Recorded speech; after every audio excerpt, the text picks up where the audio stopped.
Hey, how's it going, fellas? Lee McCormick here from Tramps Like Us, a Bruce Springsteen podcast, rocking and rolling and whatnot, you know. So you're asking me to rank all of the Kiss studio albums. I can do that. I can hook you up.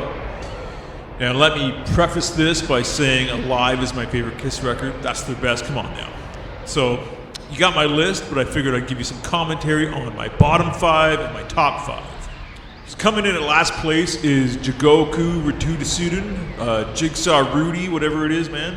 I didn't even know what this was, and then I looked it up, and this is that record, that re-record bullshit that came with Sonic Boom, right? So, yeah, that was the moment I turned in my Kiss Army badge and said, fuck you to these guys. Like, this is garbage, insulting, embarrassing. This is awful. So second last place, which was 24 to 25, is Monster. You know, I've heard bits and pieces of this one. I don't like it. I just don't like what they become, so, you know, I barely give this stuff a chance anymore. I heard Hell or Hallelujah song, and you know, they were doing that Motley tour that summer, that single came out, and I thought it was kind of sounded like I Stole Your Love mixed with some Lick It Up kind of stuff, but I don't know, whatever. The third last, 23rd, is Sonic Boom. You know, I gave this one a shot, but when it came out, and, you know, I had that bonus disc of them redoing the classics, that Jigsaw Rudy thing, and, you know, I remember downloading that CD in my iTunes and playing like 3 songs, and I'm immediately deleting all the songs. It's just terrible. And that record really cemented Eric and Tommy imitating Peter and Ace. They were both trying to play exactly like them. Oh, it's just insulting, just awful, terrible. 22, Carnival of Souls. Oh man, is this bad. You know, this came out during the reunion era. It was such a positive Kiss time, and then this thing comes out. And I bought it because I was all in still then, and, you know, buying everything Kiss, but it totally harshed my 90s Kiss buzz. You know, I ignored it after a few plays. 21, Hot in the Shade. You know, a few good songs on this. I love King of Hearts. Forever's kind of cool for a power ballad, good singing by Paul. I prefer Ace's version of Hide Your Heart. I dig his kind of street vocal style on it. The production on Hot in the Shade is weak, it sucks, it's really dated, drum sounds are awful, it's like a drum machine, right? Horrible cover, that stupid Sphinx with the sunglasses. I remember kind of being embarrassed bringing the vinyl up to the counter. I grabbed it off the racks at Sam the Record Man at Pickering Town Center, like fall '89. I think grade 9 or grade 10 had just started. School year just started. I remember buying that record and being embarrassed a little bit because of that cover. It's average record, but a killer tour. I saw 2 shows, Toronto and Hamilton. Good time. So that's the bottom 5. The top 5 of my Kiss ranking kicks off with Creatures of the Night. I was 8 years old when that one came out. I was a huge fan then. I remember seeing it on the rack at the record store. That cover was so fucking cool with the faces and the kind of blue tint and the glowing eyes. I Love It Loud was the best song, man. That video hypnotized me. Those drums were just so killer. And, that was my first concert, Creatures Tour, Maple Leaf Gardens, January '83. That's amazing. Beauty, yeah. Number 4 is Love Gun, if only for Shock Me and Peter Chris's snare drum sound. You know, Peter's drums sound so great on this record. I love the production. Eddie Kramer made them sound best. You know, that album cover rules. Ace singing was the coolest. Shock Me rules. Come on. That guitar solo. Rock and Roll Gene doing like Plaster Caster and Christine 16. I Stole Your Love rules. Hooligan rules. I'm going to get some chicken salad roast beef. That's the best, right? Number 3, my top 3 Kiss records ranked at number 3 is Ace Frehley, solo record 78. I remember getting this record for my birthday. I think it was 79 or 70 or 80. It was at a party, actually, my birthday party. I remember opening the wrapping paper and seeing that makeup face and freaking out, right? Ace Frehley. He was always my favorite, so I remember putting the record on, and it was I had like a dozen 6 or 7-year-old friends over. I remember playing that record, cranking it, just loving it, while my friends were kind of puzzled, right? They're like, you like this stuff? Right, Snowblind and Ozone and stuff. And the secret ingredient, Anton Fig, right? One of my favorite drummers. He and Eddie Kramer make Ace sound the best. You know, I would have loved to have been there when Gene and Paul heard this album for the first time, right? I'm sure they would have thought it would suck. They were like, yeah, Ace is not going to be able to put a solo record together.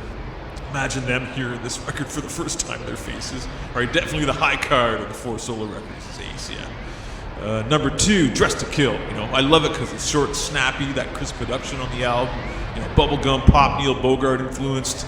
I love Ace and Peter, and they both shine on this one. You know, Getaway is one of my faves. You know, such a cool rock and roll tune. Ace wrote it, and Peter sung it. Fuck yeah, right? Love Her All I Can is so great. Ace and Peter kicking ass on that one. She, Come On and Love Me, Room Service, killer, right? And even Rock and Roll All Night, right? N-I-T-E, that's how you spell night. I love the AM radio pop nature of the album version, right? The studio version with the tambourine and everything like that. That would sound good coming out of an AM radio. And number 1 has got to be the first Kiss record, right? Like I said, Alive was my absolute favorite, but the first Kiss album was my first album, period, Right, I love every song on it. Kissin' Time. I love how they all take a verse, and Ace's verse is the solo, right, the guitar solo. Let Me Know. I love Love Theme from Kiss. That's got one of the best Ace Frehley chicken picking licks ever. That. That's the best, right? So yeah, I'm very nostalgic about this album. Classic, love everything on that record, right? So there you go, guys. Take my entire rankings from the worst to the best, 25-1, and do with it as you please. I mean, I'm just Kiss is my favorite band, so it's fun to just discuss like non-alphabetical, non-quality ranked albums. Oh no, like, this is randomly assorted. We're just picking Kiss albums out of a hat and Mike, talking here's about what I them. would say. You might want to reserve your statements on the order of quality. I would say maybe reserve your statements on the order of quality until you see where this ranking lands. I mean, it's cool if we like end up randomly discussing a few of their best albums toward the end, but it just I would say for the sake of for the sake of Michael Walsh, I would advise maybe not judging it too much. Well, no, I mean, I realized we already discussed some of their best albums last week, and I realized that for your listeners, all of them are some of their best albums. Your listeners who do this in parts don't want just all the worst albums in one podcast. So we got to sprinkle in some of the best, some of the worst each time. I get it. Greg just gave us the best description of Kiss I've ever heard in my life. Fucking brilliant. All of the Kiss albums are some of the best Kiss albums all of the time. Brilliant. A friend of mine purchased 2 Kiss albums last week. He purchased Destroyer and he purchased Sonic Boom, which was the double disc CD. That's right. Yeah. So he got Jimmy Duretsidin at the objectively worst album. Well, he'd never heard a Kiss song before, never heard a Kiss album, but he really likes rock music. Like, he's a massive Thin Lizzy, like his favorite band. He's got good taste. He likes the Beatles and he likes the usual people. You were just talking to a Greg sock puppet, generally weren't you? Enjoys toast. I was just talking to Greg. But interestingly, he put on Destroyer and he said, "Oh, this isn't as heavy as I expected." So I explained how the image kind of surpassed the sound of the band a little bit. And then he sent me a message a couple of days later telling me that he enjoyed Sonic Boom more, and I'd never thought of Mike quicker than hearing somebody just make such a bold Sonic Boom statement like that. I like it. I mean, as an album, I would take Sonic Boom. In terms of history, obviously Destroyer. Yeah, I mean, like, personally, and we might get to this, well, I don't think we'll get to it in this episode because I'd imagine Destroyer's quite high up there, but Destroyer's one of those albums for me that it's meh. I did my best, It's like, it's great. And yeah, I mean, I love it. Don't get me wrong, but yeah, there are so many classics on it. But it sounds like Kiss does Disney, doesn't it? Amazing. Yeah. Kiss does Disney, by which I mean Alive 2 sounds better. As I've been recreationally listening to Kiss now that I'm not doing it so much as homework, I do feel a little bit bad for how high Destroyer is. Like, I think it's a great album, but I think I would move it down. It's still probably top 10 for me, but Destroyer has my least favorite Kiss song on it. What is it? Do You Love Me? No. We should really. We should save it for when we actually get there. Yeah. I am one of my top 5 favorite Kiss songs is on there. I did put Destroyer top 10. I'm so basic. It's in mine, but with the caveat, Destroyer Resurrected is better though. So I still snuck a hot take in there. Hey, can we get Gavin off of the podcast? I mean, I love Gavin, but and next up on our ranking, we have Lick It Up. This list is such bullshit. I like that you started this off. You're like, I'm going to have an open mind. We're just going to talk about albums in some kind of order. Then the first album. Right, yeah. I mean, it's hard. Okay. This might be the best album we discussed today. So, okay, cool. So, Mike, you ranked this the highest out of all of us. You gave this 21 points out of a possible 25. So why is this album overrated by you? I mean, it's just so consistent, and I love that. And that was that stood out to me as a kid before I realized how important consistent albums were to me personally. I remember there was a CD store like within bike riding distance from my house where you could actually like listen to it ahead of time, and I was like, let me check out this Lick It Up album. Like, I knew Kiss had the makeup era and the non-makeup era, but like I still was like really confused on when and what everything was going on. Like, at one point I thought Bruce Kulick had replaced Gene Simmons as a bass player, which then when you become a deep Kiss fan, you find out is kind of true. But like, I actually thought for a while Gene was just actually like literally not in the band. So I had my Kisstory kind of all goofy for a while. And so I was like, let me check out this Lick It Up album. Like, it's got like this weird cover where it's just kind of plain, but it's like unmasked, and let me see what it's all about. And I just remember like going through every song, not like the full song, because I'm here in the store and they don't want you to sit there for 40 minutes, but I'm like sampling each song, and I'm like, I am digging every single one of these. This is like a heavy, like crunchy. Again, at that point in my life, it was one of the heaviest, like crunchiest rock albums I had ever heard. Like, obviously now there's a lot of rock albums that sound like that I've ended up hearing, but when that's one of the earliest you hear, it really has a lasting impression on you. So I just think I think it's a lot more consistent than Creatures of the Night. A lot of people disagree. I think the band disagrees, but just a great rock album. The panel disagrees too. Yeah, I can't say enough good things about it. So going on the exact opposite end of the spectrum, Steve, you rank this fourth from the bottom. Why is this hot garbage? Yeah, so I think this album is probably one of the best instances of where, despite the fact that we're best friends, Mike and I like the opposite things when it comes to Kiss, with one notable exception. So this is an album that was a bunch of like mid-tier songs that I listened to, and like I reread the titles and lyrics as I was putting my ranking together. I was like, oh yeah, this album's all just gross, and just kept sneaking its way down the rankings until it was fourth from bottom. So, I mean, you know, sort of splitting the difference between the two of you. Yes, the songs are gross, but also the songs are catchy, which lands me in between you two. That sounds fair. 10 points. But I mean, this album, you know, best known for basically, you know, being the first non-makeup album, but then second best known for Vinnie Vincent basically co-writing the entire thing. He's good with hooks, and when he is restrained, you know, his stuff sounds very, very good. I mean, this album is chock full of great, catchy songs, great guitar playing. The production is slightly less good than Creatures, and I think the songwriting overall is less good than Creatures. But I mean, Lick It Up is a concert staple. It's Cider is a great album opener. Fits Like a Glove is a great live staple. Just, you know, there's a lot of cool stuff on this album. Just there's other Kiss albums I like more. Gavin, you ranked this lower than me. What are your thoughts on Lick It Up? I have a hard time having thoughts on Lick It Up. I mean, it's fine. It's a fine rock album, but to me, nothing really sets it apart that makes it like a Kiss album, which is well, aside from Vinnie Vincent. Are you sure? There's a whole lot of gross. Yeah, they wrote it. There's a whole bunch of gross sex songs. That's true. And they're really catchy songs. Like, that is very Kiss. And then there is Dance All Over Your Face, which is just a wonderful comment on like the suffragette movement and you know, stuff like that. But no, it isn't. It's a terrible lyric. You know what I'd say about this album, man? It's like if Creature of the Night is a Night at the Opera, this is A Day at the Races, except neither one of those are as good as either of those Queen albums. Yeah, or the Marx Brothers films that they're named after.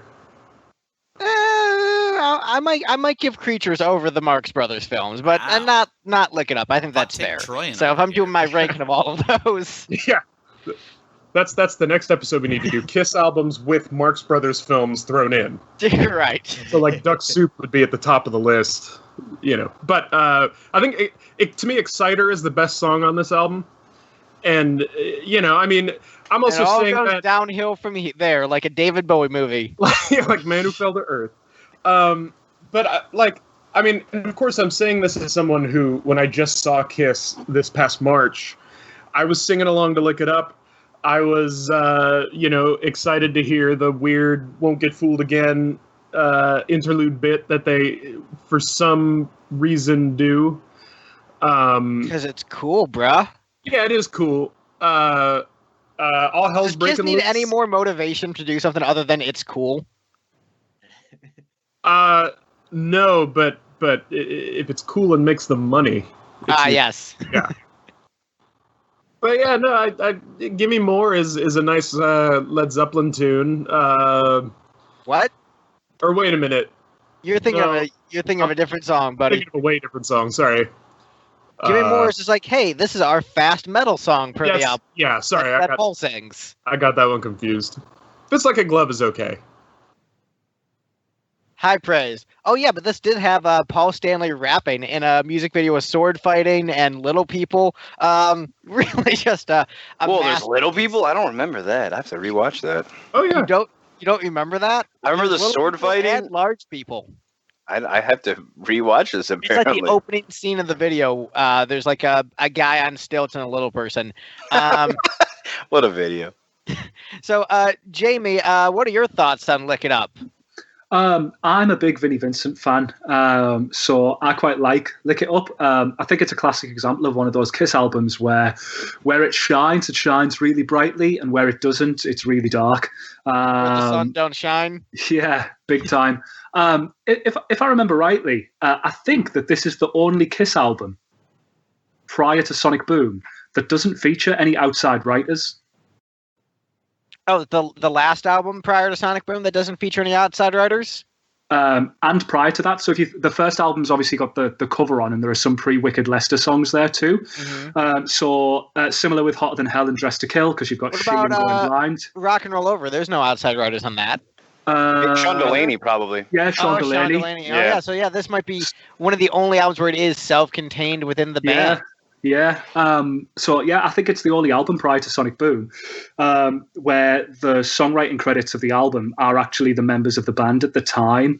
But yeah, I mean, like the songs that are great are really good. Like Lick It Up's been a concert staple now forever.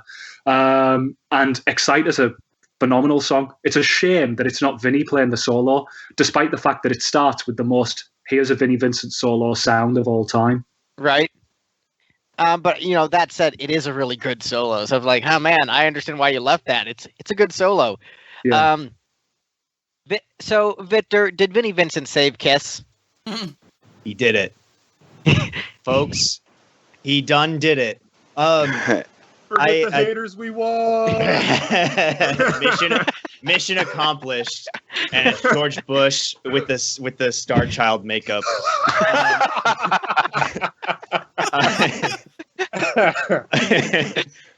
A couple points I want to address that were made by previous speakers on this topic. We need an isolated bit of Jamie saying, "This is the only Kiss album." So just make sure you go back and get that, because. All right, I got a marker in, but I can't guarantee I'm going to be able to find it just because that was like 10 minutes ago. And then Mike talked about it being consistent, and I would agree. Mike, we're in agreement here. That's I don't like where you're thing. going with this, buddy. No, I had this. This was borderline top 10 for me. Okay. I like where you're going with this, buddy. Yeah, he has it the next highest after you. So he gave it 14 whole points as opposed to your 21 points. I don't know if I made any audible sounds when it was listed as the next album, but I did make a face that was like, that's a little low, I think. But so aside from Exciter and Lick It Up, which everyone seems to agree are like the top tier songs from this, I don't like necessarily, I'm not totally in love with all of these. Like they don't all stick out, but when I am listening to the album, I enjoy it the whole time. And it's a solid album to put on, even if I wouldn't put it on in front of other people because it is gross. But every time I listened to it, I couldn't keep moving it down just on that, because the songs are really good. And yeah, just not as good as Peter Criss 78. Yeah, I mean, well, according to this panel, it's better than Peter Criss 78, even though I ranked it much higher. But also, shout out to Young and Wasted and Not for the Innocent, a couple other great songs that just didn't get mentioned at all, but I think are excellent and worthy of at least a shout out to. Any other comments on Lick It Up before we move on? Well, Greg, actually, you said that Lick It Up has pretty good production, but not as good as Creatures of the Night. And I would disagree. I think Creatures of the Night stands out a lot more. It's very interesting. It's very cool to hear on one album and everything. But I think overall, Lick It Up has better production. Like if I was going to have 20 rock albums in my collection, I would want them to sound closer to Lick It Up than Creatures of the Night. I don't know. Creatures of the Night has like a very intense sound, which is awesome because it makes it stand out and makes people talk about it. But I don't think every album should sound like that. I agree with Mike wholeheartedly. Here's what I would say. I would compare Creatures of the Night to Ninja Turtles 1 and 2, and then Lick It Up is Ninja Turtles 3, where it's just like it doesn't have as much balls, and it's just not. It's just not as good. Thank you. What? And so you're just like, I mean, it's fine, but when you experience the other thing first, and it was so much better, it just looks wimpy and weak in comparison. So like, Lick It Up, it's still really good, but it's just like you heard the extra balls that Creatures has, so. It just comes off as lackluster in comparison. Wait, I'm confused. Which Turtles film are you putting as the best one? I'm putting 1 and 2 above Turtles 3, which is objectively the worst of the original trilogy. okay, so Oh, wait, of course. one Yeah. is like a great semi-gritty, dark action kung fu film. 2 is a great children's film. Right, 3 is just a 3 bad is a bad children's film. So that's why I'm lumping those two together in case your I see. preference. Okay, so which Famous Kiss children's albums film, are Lick these It Up. mapping to? So Lick It Up is a So- bad children's film. Okay. Yeah. And then the first two Teenage Mutant Ninja Turtles films are Creatures of the Night. So you're looking at them side by side. You experience the better work of art first, and then you look at this other thing like, yeah, this is still like good, but it's not as good as these other awesome things that I experienced that I just know this could be done better. So it's like Creatures of the Night side A, like a good action film, and side B is like a good children's film then? Yes, exactly. War Machine is basically just the When You Wish Upon a Star of that album. Speaking of When You Wish Upon a Star, did anyone else put both Gene and Peter's albums above Lick It Up in their rankings? No, why would Yes. anyone do that? No. Just Peters. I just Peters, yeah. Peter's is 2 above, and then Gene's is like 1, 2, 3, 4, 5, 6, 7, 8, 9, 10 above. I got Gene's album 10 above Lick It Up. Yeah, well, it's ranked second from the bottom, where it deserves to be. I put all the solos in a block, 2 spaces above Lick It Up. Okay, so Steve and I are on the same page here. Yeah. Our audience can't see it, but I'm doing finger guns right now to just below my webcam where your face is, so it's not quite Yeah. going to line up right. Also, my webcam's out of focus, so all kinds of things that not only can the audience not see, but also we can't see very well. All right, well, hey, next up on the list, 1 spot above Lick It Up, we've got Psycho Circus. Mike, you seem really excited about this. Oh, wait, I should be upset here. Steve gives a shit about this. No, yeah, I ranked this one 4th. Psycho Circus is like truly a peak Kiss album. It's Kiss late in their careers, having figured out exactly what they need to be doing artistically, and then going ahead and doing that, much to the chagrin of their fans who are like, "Wouldn't, but not like that. I wanted you to do the exact same thing that I fell in love with 30 years ago, but like not the way that you did." Yes, Steve, we understand you like the production of 90s albums. Yeah. Technology got better, therefore the albums are better. Songs be damned. Right? I mean, no, like, so, as with all these albums, I did highs, mids, and lows, and it was like, the highs was like, oh yeah, Raise Your Glasses is great, and Psycho Circus That is a Stone Cold classic. and Psycho Circus is also great. And then basically the rest of it are middling fine songs that like I don't dislike, and there's nothing on that album that I'm like, nah, this song's bad. Destroyer 2, better than the original. The Not Destroyer according to this panel. Destroyer 2 is really the Teenage Mutant Ninja Turtles 1 and 2 of the Kiss discography, whereas Destroyer 1 is Teenage Mutant Ninja Turtles 3. See, I think that Psycho Circus is maybe the TMNT of the Kiss discography. It's the one that came out later after people stopped caring, and it was actually better than people give it credit for. Psycho Circus is the Turtles in Time, or like whatever the crossover one with like 3 different eras of Ninja Turtle was. Oh yeah, I heard that was good. That one's I never saw great. it. It's on YouTube. I don't know if it's legal per se, but it was on YouTube. Yeah, because they had like the black and white comics and the '80s cartoon characters and the modern serious cartoon. Yeah, the modern serious cartoons all getting increasingly annoyed at the 80s cartoon mugging at the camera. Like, what are you guys even looking at all the time? That sounds pretty great. But yeah, so I loved it. So yeah, Steve ranked this the highest of the bunch. Mike, you ranked this the lowest. Why is this? Why are you wrong? Why is this better than Look It Up? Why are we friends, Mike?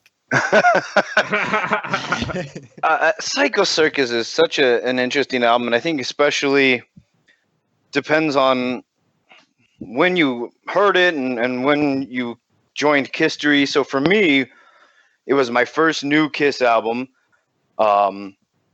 Even though Carnival of Souls probably got snuck in there even when I had already been a Kiss fan, but that got released with such little fanfare.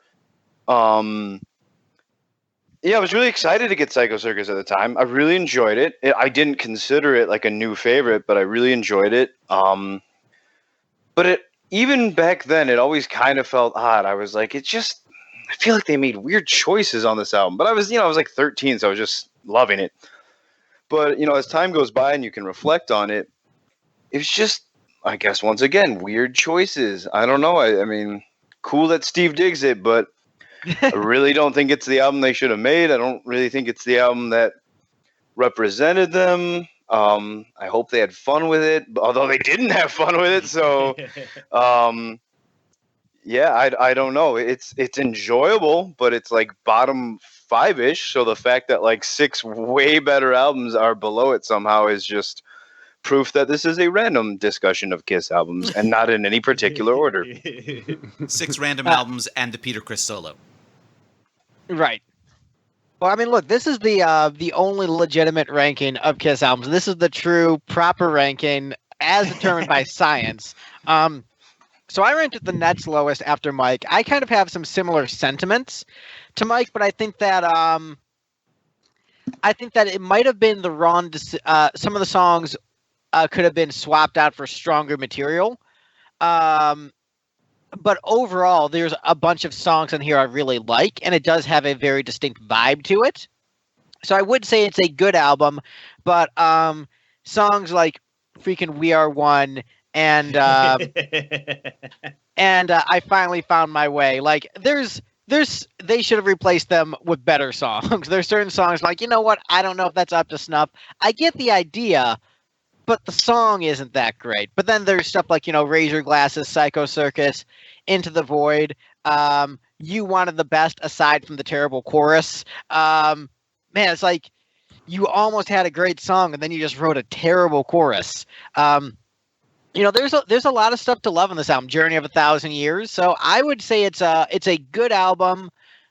Flawed, but at least interesting, and offers a distinct atmosphere that no other album really occupies. So that's pretty cool. Let's see who ranked it next lowest. That would be Jamie. Hello.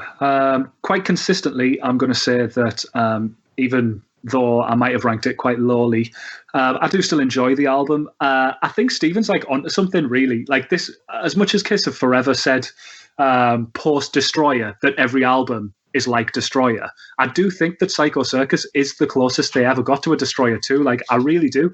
And I don't think the album sucks half as hard as the internet thinks it does. I mean, the songs that are bad on it are really bad as far as Kiss songs go. So like We Are One would be a nice song somewhere else, but it's a really shite Kiss song. But at the same time, like Raise Your Glasses is like exactly what you would expect from Kiss. It's like a real big anthem. Psycho Circus is a real big anthem. Into the Void is like probably one of my favorite Ace Frehley cuts in the Kiss catalog. I think it's great. And as everybody knows, I really like Dreaming, because when I first heard the album, that song stood out to me loads. I must have heard it when I was kind of 12 or 13, really early into my Kiss fandom. You heard I'm 18, like, huh, man, this is a great song. Well, the first cover song I ever learned when I was in a band was I'm 18, and I never put the two together until years later. Until you tried playing Dreamin', like, wait, hold on, how do I already know this? I just must be a much better guitarist at this point. Yeah, that must be what it is. Yeah, I mean, I think Dreamin's a better song, but, you know, maybe that's just the Kiss fan within. I'm sorry for having a controversial Within, there's a opinion. better song. Within, cool song. I'm sorry. Look, I love Kiss, but man, I'm 18 is such a better song than Dreamin'. But Dreamin' is great and actually has a strong melody that is different than 18. So it is still a good song. You know what, Victor? Sorry, I didn't mean to cut you off. Did you have more to say about this? No, that'll do. That'll do. Victor, what do you think of Psycho Circus? I like it for the most part. I think a lot of the songs that have been cited as bad, I think, are very funny. So that means it's good. I mean, you're correct.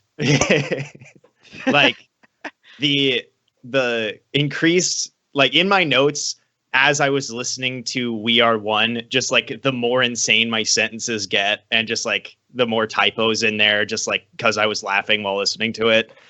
Man, that song's very funny. And then the last chorus has like the claps. It's too much. It's so great. This is the best CCM band ever. And the most authentic, because like we're only in it for the money. Oh, The truest CCM band. Yeah.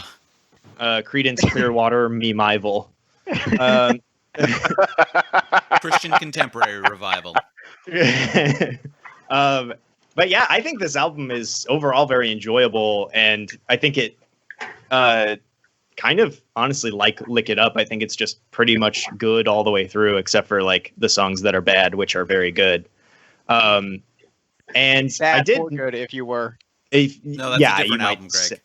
Completely Oh, different. we could talk about that. We could talk It's about that if you wanted. It's a bad album.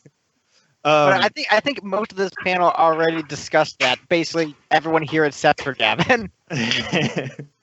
I will say a couple things, standout things for me that I like about it.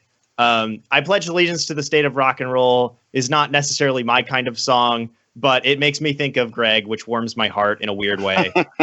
And I don't even really like that song. I'm just like, it's so okay. Yeah, but it is the most preposterously Greg song I've ever heard. And then I also have a note here that says Journey of 1,000 Years is borderline Revelian in its production, but I don't even remember how it sounds. So maybe that's completely endemic to that statement. I mean, maybe that's a very fair statement because, like, man, Reveal is like kind of slow and boring and not that memorable. Hey, Kiss did that. Yeah. No, they're different in that you can hear the drums on Journey of 1,000 Years. I can hear some drumming right now. Yeah, what the hell? Yeah, I don't know what that. Yeah, but that's not my brother's not playing right now. And that's not my feed. I'm hearing it in my headphones. Yeah. But, I don't know why that was so funny to me. I guess because I heard all the clattering and just didn't even think anything of it, and then all of a sudden Greg's like, I can hear some drumming right now, and I was like, what is he talking about? I'm like, oh, all the noise, yeah. I rose from my seat to see what was the matter.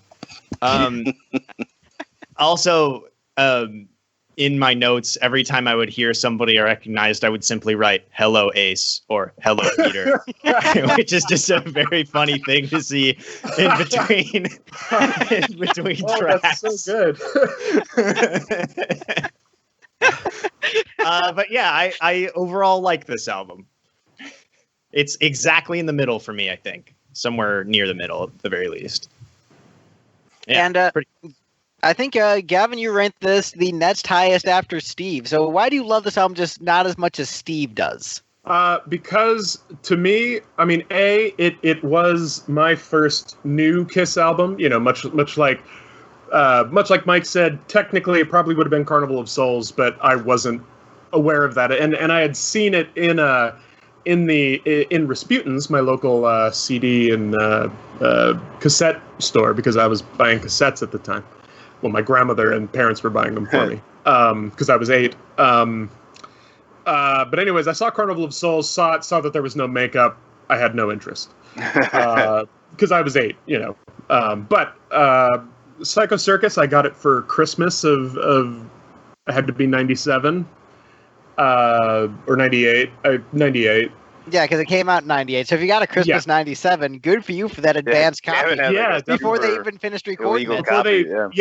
Time travel. But to me, it is the epitome of the reunion tour era.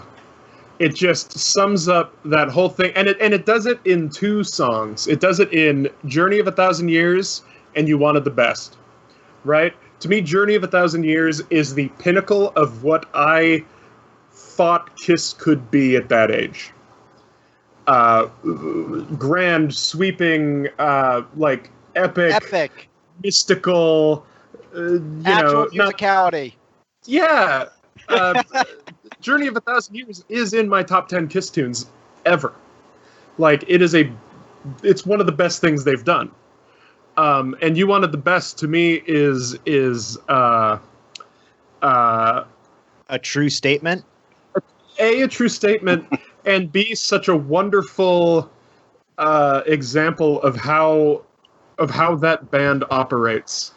You hear all these the rumblings of stories, about like, or them even in their interviews talking about the differences that they had, and of course now in this day and age we due to all the various autobiographies we know more about the stories and da-da-da-da-da. But at that time, it was, I imagine, not as commonly known amongst Super Kiss fans. Well, no, that probably was. I'm working out a lot of different thoughts here. It's cool, man. I think and talk the same way, so I get it, man. I totally get it. But it's such a beautiful part of the Kiss facade, them letting you into the arguments that they have and turning it into a Three Stooges short film. And I think it's also, it works with the concept of the album, because I know that Billy Biz complained about it as like, this doesn't fit with the good vibes and joy of the reunion.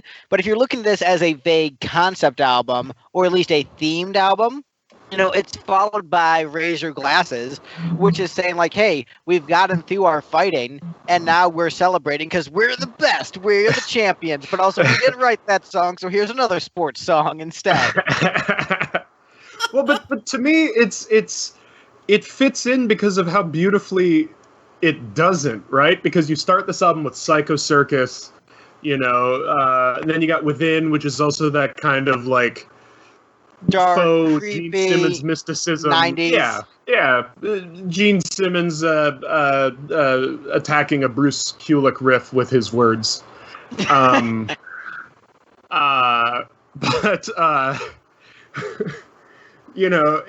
so this album is setting up this kind of dark, we want to be Alice Cooper and Neil Gaiman Last Temptation kind of thing. And then you get like You Wanted the Best, and I Finally Found My Way, and We Are the One, or We Are One. It's 2 of those would have been great song titles for Last Temptation. I've never actually heard that album all the way through. Oh, it's great. It's overrated, I think, in terms of Alice Cooper fans, where I think it's definitely good, but I think it gets too high of praise, in my opinion. I think it's more middle of the road in his catalog.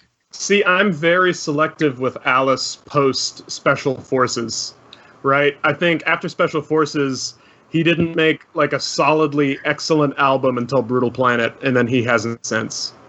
I think you're hot take, nuts on Wallace Aylesworth. What if you took the sound of Brutal Planet and then made an album that sounded nothing at all like that?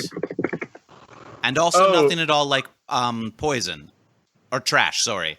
Are you talking about Dirty Diamonds? No, I'm talking about Last Temptation. It basically sounds like nothing else. Gotcha. It's just this completely random rock opera co-written by Neil Gaiman that has nothing to do with anything else in his career other than Steven. All right, so just imagine. Hey, so imagine Alice Cooper did an album with the production of the first Damn Yankees album, also co-written by the Damn Yankees guys. So imagine if Alice Cooper fronted Damn Yankees, but instead of music videos where bullets are deflecting off him, he's like, "But guys, Jesus is really super cool." Isn't that That's band what called the album Hollywood is. Undead or something like that? Hollywood Vampires. Hollywood Vampires. What am I confusing? Is that the horrorcore rap group? I Yes. don't want to get into Hollywood Undead at this time. As I'm sure Nobody I see wants that to be as in a Hollywood Hollywood Undead, Undead poster Victor. behind you. Nobody This- wants to be in that band. This It's right next to that Tokyo Hotel poster. this train is already off so many rails. There's There's just no rails. getting off of this train. Yeah, there's no getting off this train, but the train will get off the rails, and we're already so many rails derailed from the rail we're supposed to be on. And if we get on the Hollywood Undead one, it's going to be like going on a corkscrew roller coaster. This train. We need to suplex this train and be done with it. Is this an episode of Hollywood Pod Dead? I think it is. Great up. Is this an episode of $1 Billion Pod Babies? Welcome to my Podmare. Brutal Podnit. The thing is, I don't know how many of these are real Alice Cooper podcasts or jokes, because you know what I mean. Like, Are there any Alice Cooper podcasts? There has to be. There must be. There must be. It's probably terrible, but there has to be at least one. But I think Kiss is the only one that has like creatively named podcasts. Oh yeah, Like- there's like, probably Love an Pod. Alice Cooper hosted Alice Cooper podcast. Oh well, yeah, that's a radio show and I'm seeing podcasts. Alice Cooper's Like- Vintage Vault. That's the one he hosts. Yeah, There's Nights with Alice Cooper, which I suspect is just reruns of his radio show, that's the radio. Yep. presumably. I listened to that in high school. There's Best Alice Cooper podcast with no space between Alice and Cooper. Nice. I'm sure that one is as well run as ours. even so their rankings are probably better than this one's. it too. turns out that Constructors. Alice Cooper has better SEO than all of his fans with bad podcasts, and I can only find official ones. Oh, well, good for him. Weird. used It's to almost be- like he's a professional with a real team of professionals to put it together. It's almost as if Alice Cooper is a competent human being. So any other comments on Psycho Circus before we move on? I mean, I'll just throw in. Jamie said it directly, and then I feel like even people who were praising this album and songs kind of said it indirectly. It's such a haphazard collection of songs. I mean, I really like Dreamin', but to me that sounds like it should have been a Paul Stanley solo song. I know Gavin loves Journey of a Thousand Years. That's cool as a song. It sounds like a Gene Simmons solo song. We Are One, probably I get what they were going for with the reunion, but that probably could have been also a Gene Simmons solo song. So it's That just would this totally fit in on Asshole. it's just really this would. collection of songs, and just like I said about Lick It Up, for me is very consistent. I think it sounds like 10 songs with the same vision by the same band in a very short period of time. That's Lick It Up for me, and I think they accomplished it. Psycho Circus just sounds like different guys bringing different songs from like different time periods together, and they're like, here you go. So it's songs that I like, but as an album, that's why it falls short for me. I think my biggest disappointment with this album is that I feel it could have been much stronger and could have been a really big 90s album if you had more songs in the vein of Psycho Circus and Within. And I think there still would have been room for a Raise Your Glasses, but not Raise Your Glasses and I Pledge Allegiance to the State of Rock and Roll. So I think this album needed a slight shift in direction and would have been considered by many to probably be one of their best albums, and maybe would have been considered one of the best 90s albums. But I think just the collection that they chose for the finished product, I think didn't completely work. I mean, there's still good songs, but I think a slight shift in direction this album would have been much stronger. You know what they should have done? maybe, and hear me out. This is some alternate universe Kiss fanfic I'm writing. Double album Melancholy style?